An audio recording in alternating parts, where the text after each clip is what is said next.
Can you hear me? Yes, you can hear me. Eventually. This is a story I'll be telling everyone I know, that I got to introduce Natalie Zemon Davis at the Holberg Prize Symposium. I'm going to tell everyone about this. This is going to be one of the stories I take with me while I travel. I couldn't possibly give an introduction which would be close to as eloquent as the one you got from Joan Scott, so I'm not going to say much. But I was reminded while reading up for this symposium about a book on piano playing by one of Johann Sebastian Bach's sons, Carl Philipp Emanuel, who wrote a treatise on piano playing called The Art of Touching the Piano, which is a title which sounds better than it is, I think. It wasn't all that great in the 18th century, but it's a beautiful title today, The Art of Touching the Piano.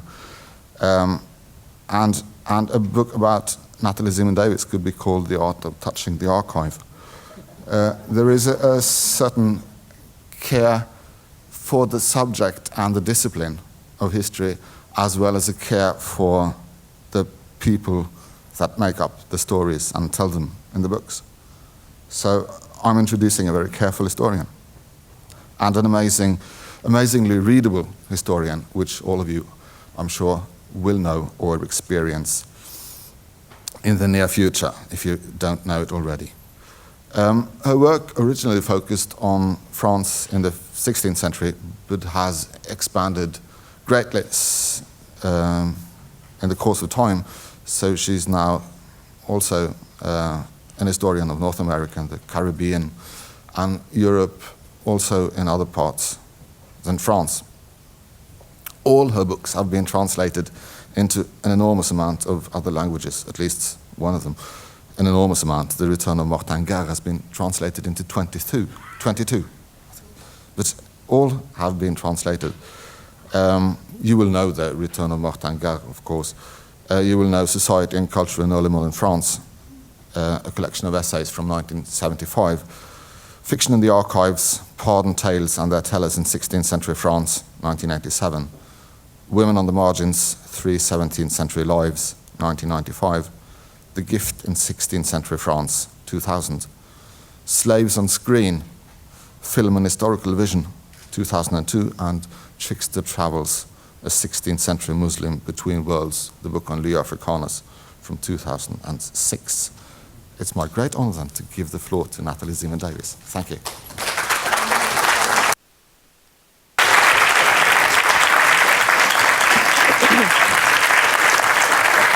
Thank you, Tim.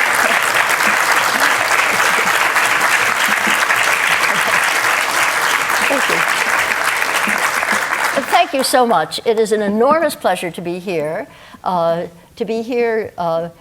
With friends, with new friends, with historians whose work I've admired so much, with historians whose work I'm just beginning to know, and to sit through this wonderful symposium. Every talk was a travel, was a voyage, weaving together, both decentering, but weaving us together with many new insights. And I'll do a little storytelling of my own now on the theme of decentering history, local stories, and cultural crossings in a global world.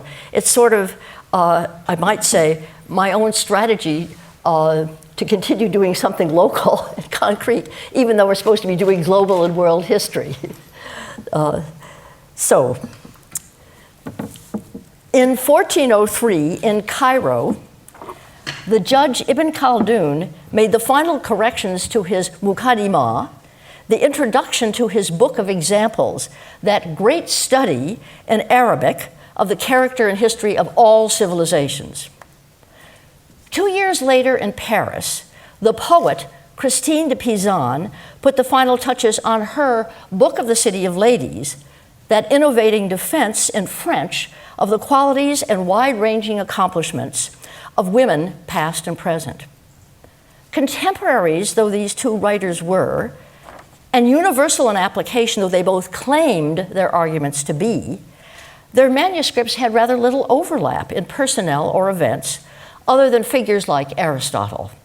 Christine's illustrious women had mostly lived within the bounds of Europe, and those women who had not, such as the 4th century martyr, St. Catherine of Alexandria, lived long before Islam had taken root in Syria and North Africa.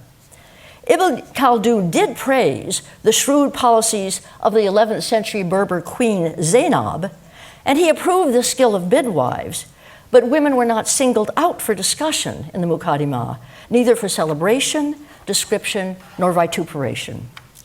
Though a reader of political philosophy, Christine de Pizan would not have heard of Ibn Khaldoon.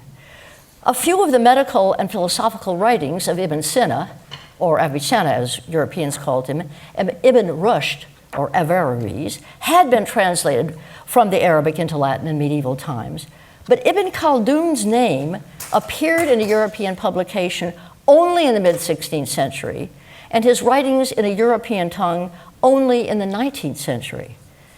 And Ibn Khaldoon, though a lover of poetry and aware, as he wrote, that the philosophical sciences were flourishing north of the Mediterranean, would not have heard of Christine de Pizan. Indeed, he could not have heard of her, for he died not long after her first works had been penned and copied. Her writings have never been translated into Arabic as far as I've been able to discover, though I'm sure The City of Ladies is being read in English translation in the courses given today at the American University of Cairo, their courses in gender. With such a gap in their references, their circles, and their readers, why, then, do I juxtapose those two figures? Aren't they just worlds apart? My answer to that question is connected with the seemingly contradictory pull in the themes of our symposium: history decentered, but yet held together in a globalized world. Decentering involves the stance and the subject matter of the historian. Here, the historian does not tell the story of the past only from the vantage point of a single part of the world or of powerful elites, but rather widens his or her scope socially and geographically, and introduces plural voices into the account. There are many antecedents to this expansion, but let us here follow it in waves after World War II.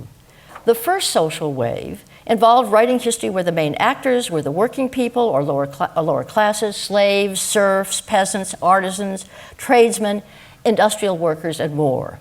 The menu peuple, as Joan mentioned, they were called in France, and as I named them in the 1950s, before any of you were born, almost in this room, except maybe for my husband.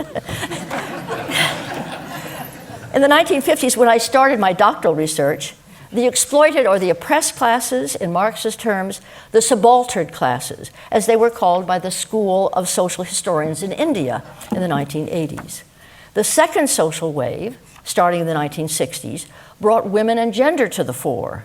And once women are a full part of the historical narrative, rigid notions of central power structures are undermined further by the study of households, families, and sexuality, all the arenas where the relations between intimacy and domination are especially unsettling.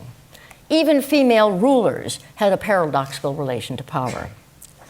Rightly done, such history has been relational. Women with men, and within each gender, peasants and proprietors, workers and employers, and the like.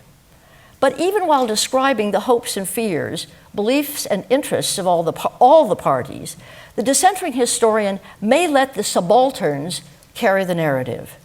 Through resistance, collaboration, craft, improvisation, or just good luck, they can influence outcomes and their own destiny. The geographical wave in decentering history grew out of questions that erupted in the study of working people and women, along with the challenges posed by the independence and post-colonial movements of the late 20th century.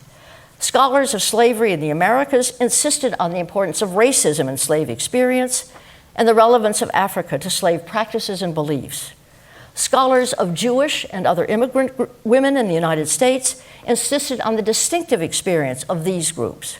European feminist movements had different trajectories from those in North America, and one of the people sitting in this room Francisca de Haan, made this point very clearly. I don't know where she is, at a conference. I remember when you made this point. European feminist movements had different trajectories from those in North America. And don't we need to speak of varieties of early feminism, even in the late 18th century?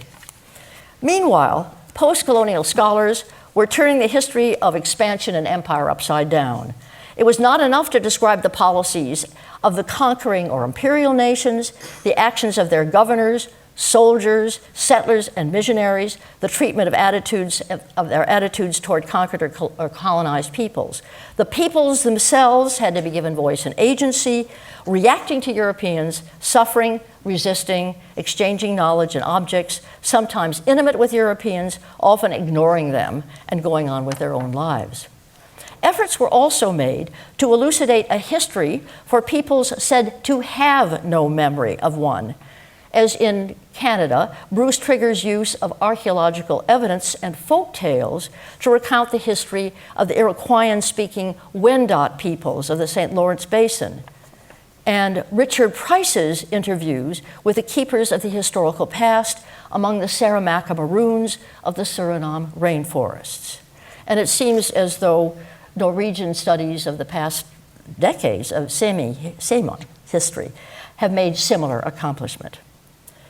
2 warnings have been issued loud and clear about this historical enterprise. One was uttered in 1983 by Johannes Pomian. In describing encounters with non-European cultures, Western anthropologists and historians, he said, must not view them simply as an earlier version of their own, stuck in some prior historical stage. Rather, the Ursuline sisters and the Wendat women farmers who met in the convent churchyard in Quebec in the 17th century should be seen as, quote, absolutely simultaneous, radically contemporaneous. A second admonition has come from Dipesh Chakrabarty in his 2000 book, Provincializing Europe, and it's addressed to his fellow Indian historians as well as to Western ones. Historical thought, he said, had taken Europe's pattern as the exclusive model for modernization, and other parts of the world were always being described in terms of catch-up or not yet there. But the West, he said, represented only one path to the present. A second geographical wage facing fixed center points has been the New World or global history. Here, too, there are antecedents going back to the 17th century, but the current forms respond to events of the late 20th and early 21st century, the end of the Cold War and the spread of multinational capitalism, the reconfiguration of the international political and religious landscape, the new technology of communication, and the threats to climate, species, and resources. The publications that have appeared are geographically inclusive, stress the history of great units over time, such as political empires or trade networks, and large encounters of peoples and cultural forms. Comparisons are made across the extended geographical space, say in patterns of consumption or prophetic movements. Animals and plants, taken seriously as historical actors, share the narrative with human beings. And yet, despite its commitment to multiple modernities, questions have been raised about the new global history, including in the pages of one of its own journals, about whether its historical agenda and categories are still just Western and Eurocentric, about whether the sharp edges of social history and gender history are being ignored in the descriptions of large-scale interactions among civilizations, trading empires, and species. Is global history, they've been asking, the only form suitable, or they've been asking that, and I think Bonnie Smith has been showing answers to the question of gender and world history. But I will then ask, is global history the only form suitable for recounting the past in a globalized world? Well, I want now to do a little local storytelling about my own movement toward decentering, so as to illustrate why one could choose more concrete forms to tell a global story. I first read Christine de Pizan's City of Ladies in 1951 when I was a graduate student at the University of Michigan. Her works were suggested to me by my professor, in my seminar, in an innovative seminar on social and gender roles in the great Renaissance text, The Courtier by Castiglione. Until that moment, I had never heard of Christine de Pizan. Indeed, I had never read a text written by a late medieval or early modern woman during all my previous studies at Smith College or Harvard. Christine de Pizan's defense of the capacities of women in all realms of human experience filled me with astonishment and delight. Learning of her literary strategies, I wrote for that seminar an essay on Christine de Pizan as a prototype of the professional literary woman. But I did not want to choose her for my doctoral dissertation. Close to royal courts, Christine wasn't decentered enough for me. I wanted to change the perspective on the Protestant Reformation by seeing it through the eyes not of the usual theologians and princes, but of artisans, and specifically the printing workers of Lyon with their strikes, psalm-singing marches and pride, and their delight and their confidence and pride in printing the Bible. At about the same time, about 1951, I read a newly published book of excerpts from Ibn Khaldoon's Muqaddimah, translated from the Arabic by Charles Issawi, then a professor at Beirut. I may have bought the book because I had heard that Ibn Khaldoon anticipated Karl Marx's labor theory of value, and that the Muqaddimah had won the praise of Friedrich Engels. That would have ranked very high with me. I was enthralled by how Ibn Khaldoon wove together geography, economics, society, and the state, and his analysis of forms of social organization and knowledge. But I would never have thought at that time of plunging into a study of Ibn Khaldoon's world. Rather, I categorized him together with Giambattista Vico, Marx, and Max Weber as important thinkers, associated in my mind as they might be in the pages of the Journal of the History of Ideas, which I was then reading avidly. Only 20 years later did I see the study of women as a second site from which I could do history. By then I had written about printers and other artisans, reckon masters, the urban poor, and welfare reformers. Women had made a brief appearance in these studies, but had not been central to the analysis. But by 1970, I had been active in the feminist movement at the University of Toronto, and I'd got to know Jill Kerr Conway, a pioneer in the study of the first generation of American women with doctorates. I now began to see how a gender position could be as important to consider as social position in understanding, say, French structures of power and religious change. Other scholars of my generation and the next, such as Michel Perrault and Joan Scott, who is at least one or two generations after me, have had a similar trajectory, adding the study of women to their earlier study of working people. From 1971 on, I taught a course on society and the sexes with Christine de Pizan's City of Ladies, the opening text for all those years. Women were now centrally part of my historical work, whether in the person of the wife of Martin Guerre, or in sorting out the appeal of the Reformation to urban women, or the gender element in symbolic festivities and popular uprisings. Moreover, the female case was especially important in urging me toward another decentering, the refusal to privilege a single path or location as the model for assessing historical change. For me, the move toward what Shmuel Eisenstadt already in 1968 saw as multiple modernities came not as with him in comparing European religion with Japanese, but in making comparisons within Europe itself. As I considered the relation of women to the Protestant Reformation and the Catholic Reformation, I saw possibilities and limitations on both sides. Say, stress on literacy in the one, female collective organization in the other, persistence of some forms of hierarchy in both.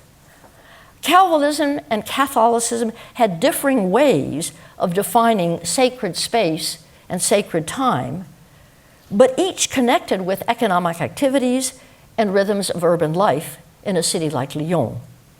The difference between the religions were important. The differences were important.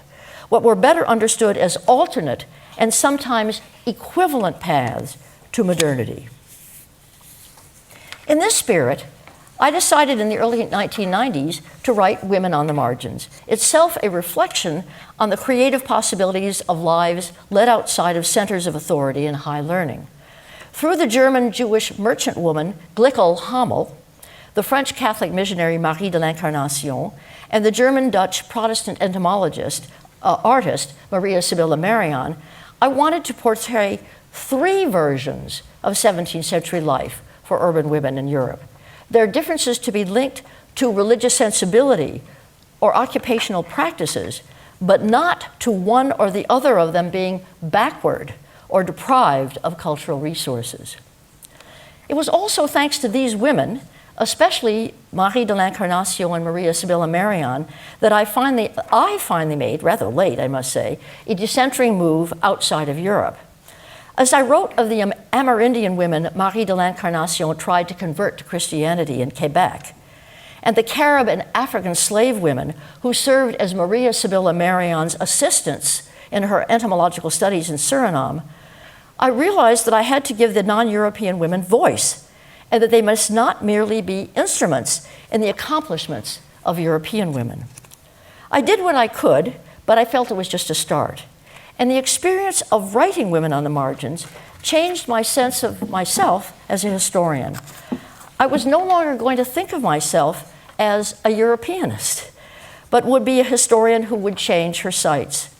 And when I wrote from Europe or from anywhere, I would always try to run my story, if only as a mental exercise, through the eyes of those elsewhere in the world. The first place I turned to in this new endeavor was to North Africa, which had been the home of Ibn Khaldoon. I finally got back to him.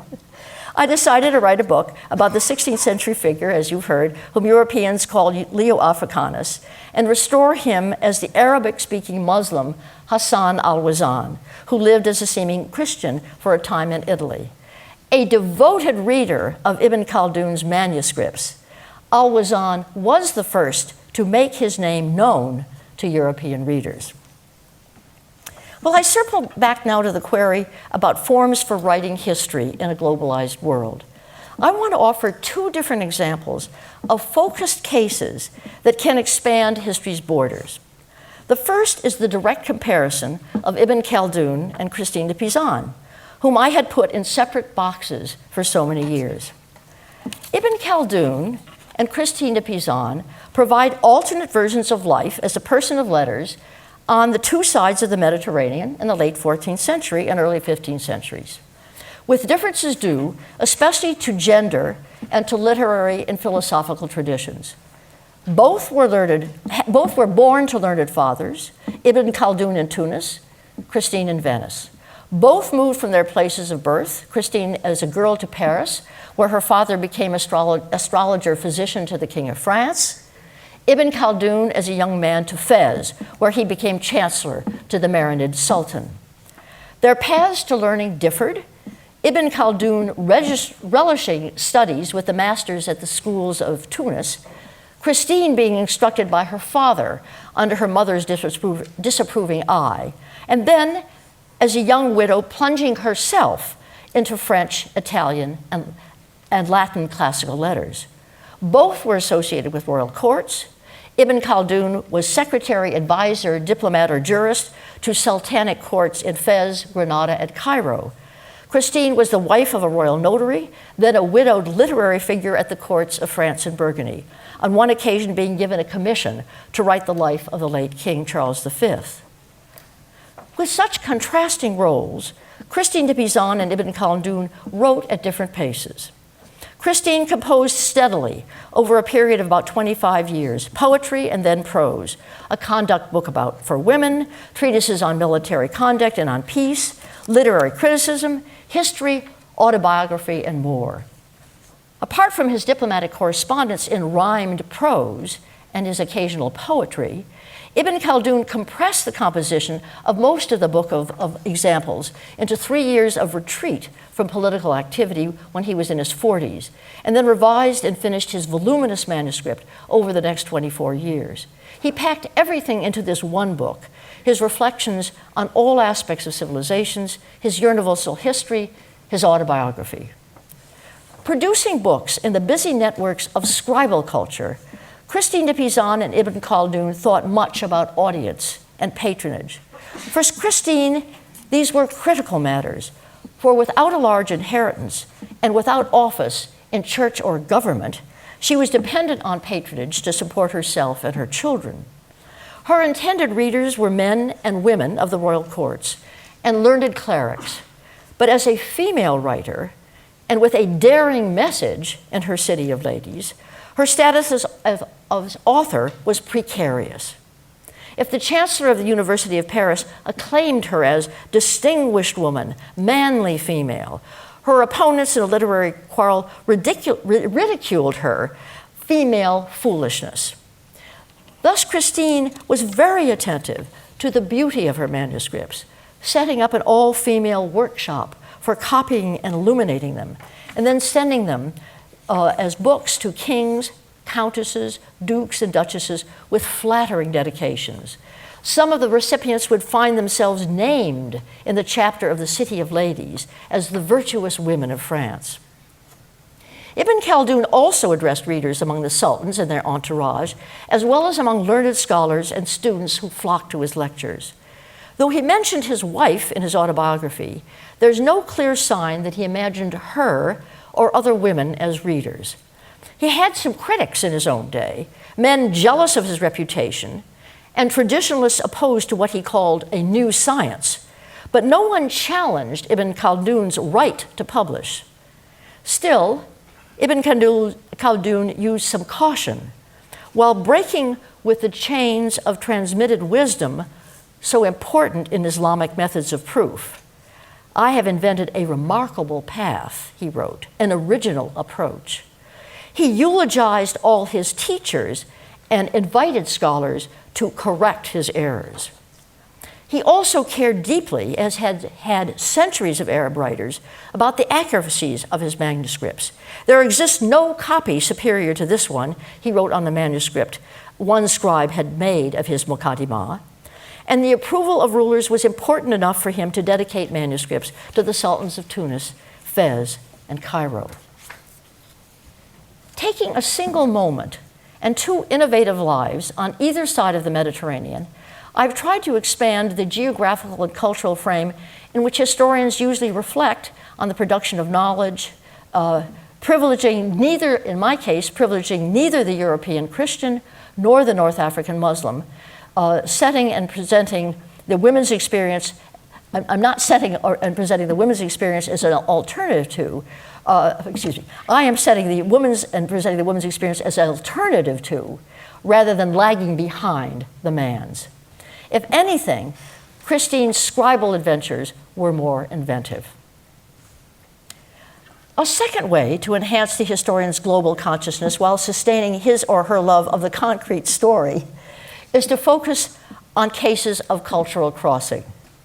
For this inquiry, let's leave the late medieval Mediterranean and its world of learning for the Atlantic and the Caribbean and the 18th century world of slavery, the subject of my own current research.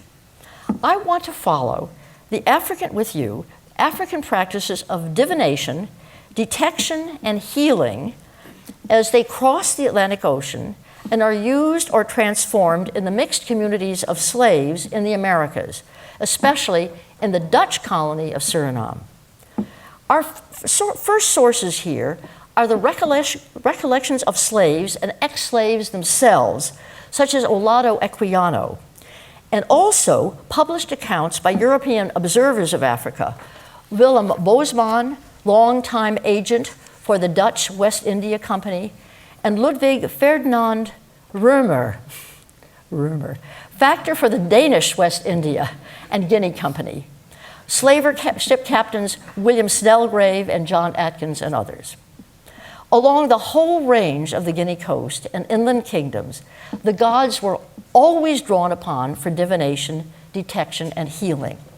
Not the high god, who ruled more distantly over all, but one of the pantheon of responsive lesser gods, the Vodun, the Orisha, ruling realms of the sea or the air, or embodied in a special kind of tree or snake, or more intimately connected with one's ancestral spirit.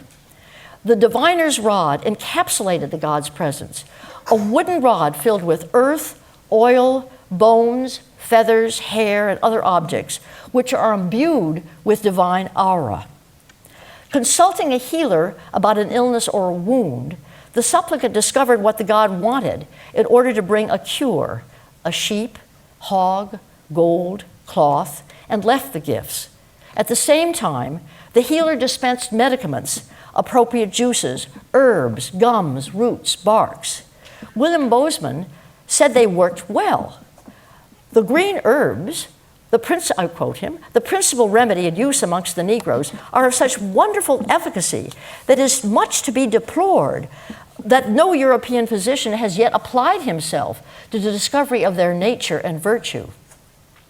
Diviners were called upon at the earliest stage of crime detection, including when the victim or the victim's family was unsure of who had been the perpetrator. When poisoning was expected in a death, the diviner asked the corpse at the funeral if there had been foul play.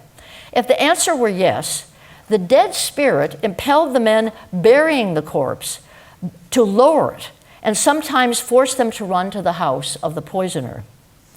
The innocence or guilt of those accused of a crime, theft, adultery, murder, poisoning, kidnapping, witchcraft, was then established by a diviner's test.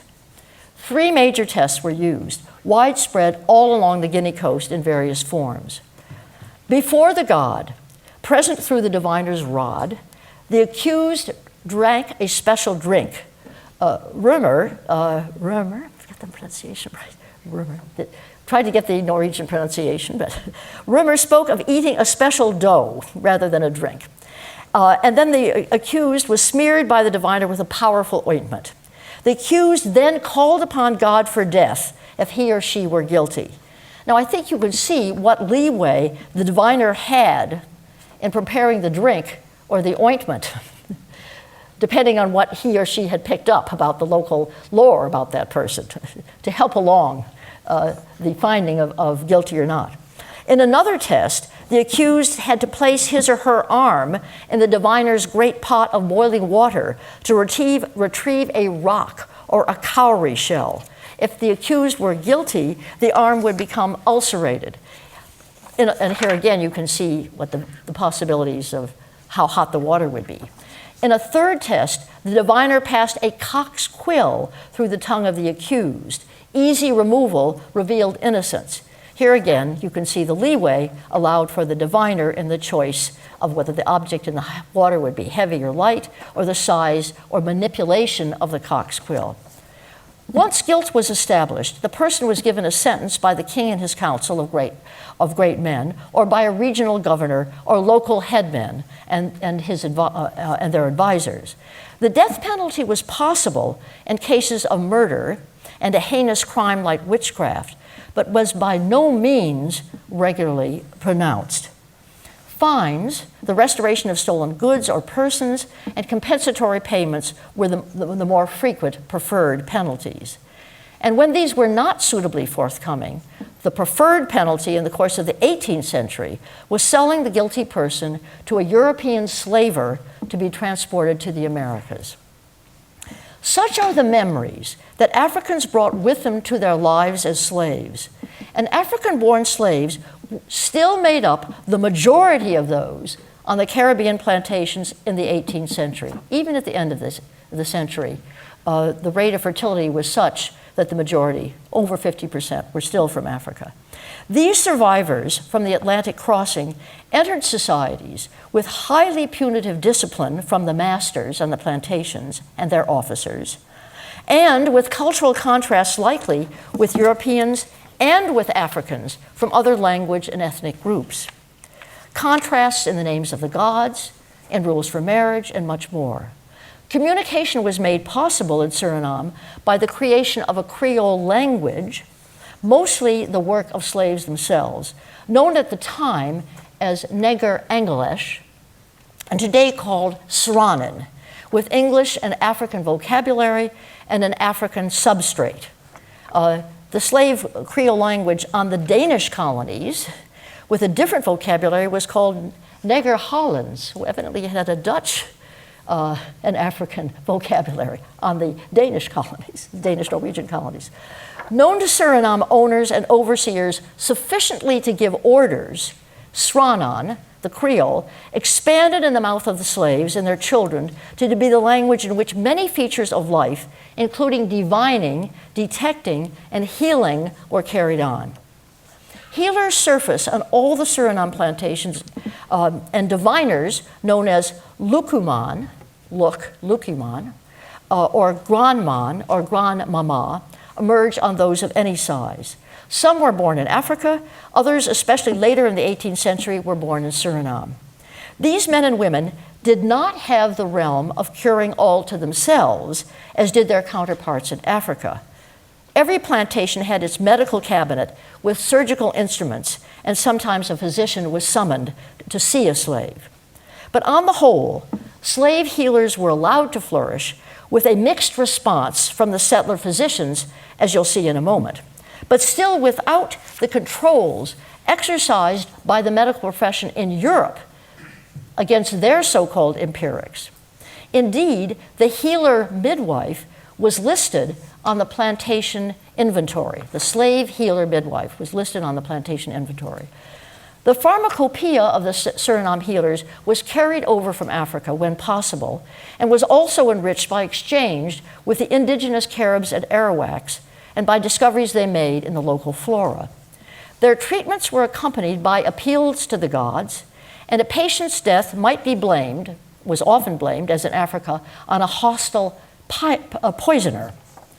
The Scottish soldier John Gabriel Stedman in Suriname on a military mission had nothing but praise for the spiced drink given him by a woman healer, which saved him from high fever after the drought prescribed by an army surgeon had almost killed him.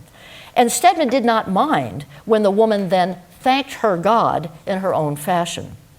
In contrast, the learned Jewish physician, David Nasi, descendant of one of the first settler families in Suriname, ridiculed the divinations employed by black healers to diagnose and their indiscriminate use of certain kinds of herbs and spices. Still, even he affirmed there were blacks who had remarkable knowledge of the medicinal plants of Suriname and had made cures that had astonished physicians. One such was the celebrated Lukuman, again, Lukuman Kwasi, revered as a seer and healer by blacks throughout Suriname, and discoverer of a bark that would bring down high fever. Indeed, a specimen was sent by a Swedish planter from Suriname to Linnaeus, who then named it after the slave, Lignum Kwasii.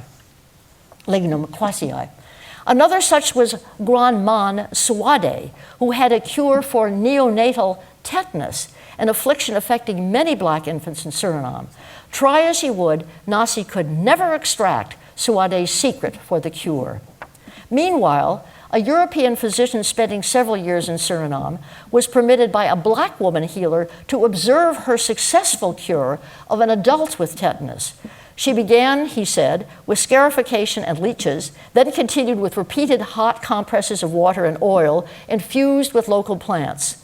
The leeches may have been a remedy, I think, adopted by this woman from white medicine, for they're not mentioned in descriptions of Guinea Coast healing from the time. So that may be that she not only adopted things that she'd learned from the local flora or for local Indians, or carried over from the African tradition, but had picked some things up from the white physicians. The transmission and transformation of practices of criminal detection were more difficult to achieve than those in healing, because in principle, all wrongdoing by slaves was to be investigated, judged, and punished either by their owners and overseers on the plantation or by the criminal courts of the colony. Yet the slaves managed to establish a criminal justice of their own. The diviners were central to this process, and along with them, slave figures of prestige and authority, the black driver, the Nangra Basia, to give this Sranan term, Basia being a word like boss in English, Nangra being a word like black, as he was called in Sranan, and other leading men and women. The black driver was usually born in Suriname, and though named by the overseer, had to have the strong support of other slaves if he were to have any effect.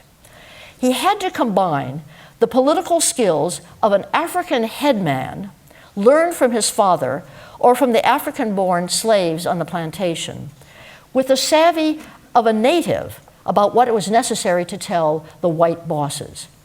As one white driver put it to his fellow officers in Suriname, never trust a black driver, for his solidarity lies not with the plantation staff, but with the slaves. The other prestigious figures on the plantation were the skilled craftsmen, carpenters and coopers, and the female cooks, knitters, and seamstresses. Whether born in Africa or born in Suriname, these women all had channels to the white bosses, these elite women, these elite slave women. Well, they all had channels, but especially the women did. Together with the diviners, these men and women arbitrated disputes and established slave justice. As I read the evidence, a slave community with any coherence preferred to deal first with their own offenders before deciding whether or not to yield them up to the white masters or the courts. An essential means to this end was the control of information to the white overseer and the master and mistress, who lived apart from the slaves and had very limited, if any, knowledge of Sranan, the language of the slaves. When accusations were made of bad-mouthing, theft, or physical harm, especially poisoning, the practices of detection began. In the case of death where poison was suspected, the African corpse-carrying test, the one that you've heard about in Africa, was a possibility for finding the evildoer in Suriname. It's reported on certain Danish and English plantations, and as I say, probably, I don't have precise evidence in Suriname, but you do find it elsewhere in the Caribbean. At least two procedures of detection in Suriname were variants of those in Africa. In the Kangra, as it was called in Sranan, the tongue of the accused was smeared with a potion from a special herb that a chicken quill was passed through it.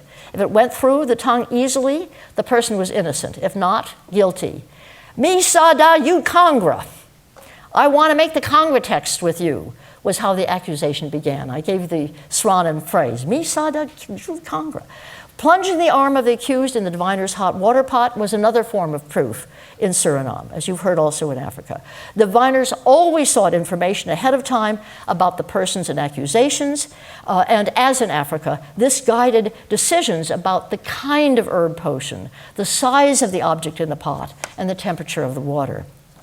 Judgment, so I suggest, was then made by the black driver with other leading men or women among the slave plantation, a replication of the Council of Headmen with his counselors in the Guinea coast, though here with an enhanced role for the women.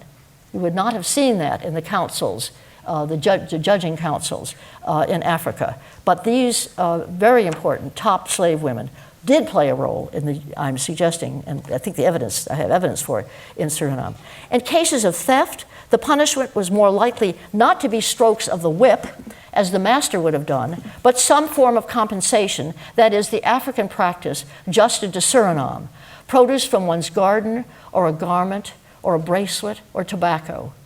Poisoning was much more serious.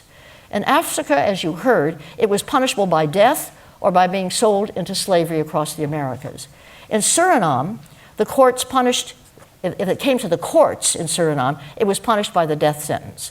In such an instance, slaves might yield the uncontrollable poisoner among them up to the white authorities. Is there any sign that slave justice adopted procedures of use in the Suriname courts? Torture to obtain confession was completely foreign to African practice, completely foreign to African practice. And when Suriname courts tortured slaves, they rarely broke. As for testimony, slaves were sometimes interrogated in a case involving a free person, but that testimony was never admissible in court. Thus, slaves had little to pick up from old regime criminal justice. Better to stick with the Congra.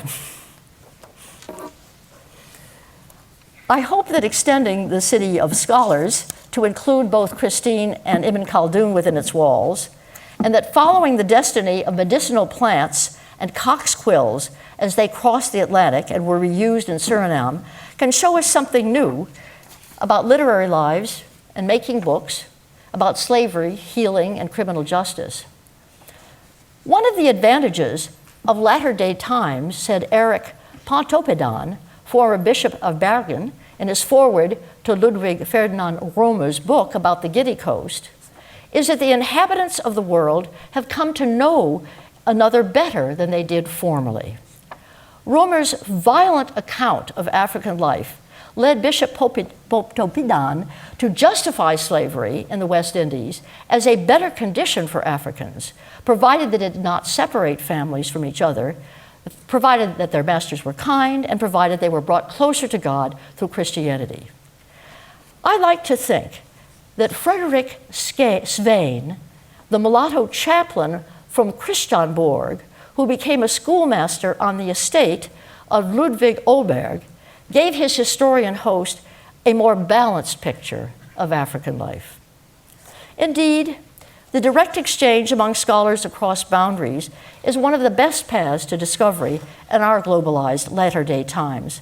So I witnessed at a recent gathering of scholars from Africa, Europe, and North America, where we talked of stories of slavery, tales of slavery. And so one can hope will be increasingly the case in the history of the book and communication technologies where Western evolutionary schemes still hold sway. Meanwhile, I am grateful to the memory of Ludwig Holberg, which has allowed us to cross the earth today and meet to decipher Decentering.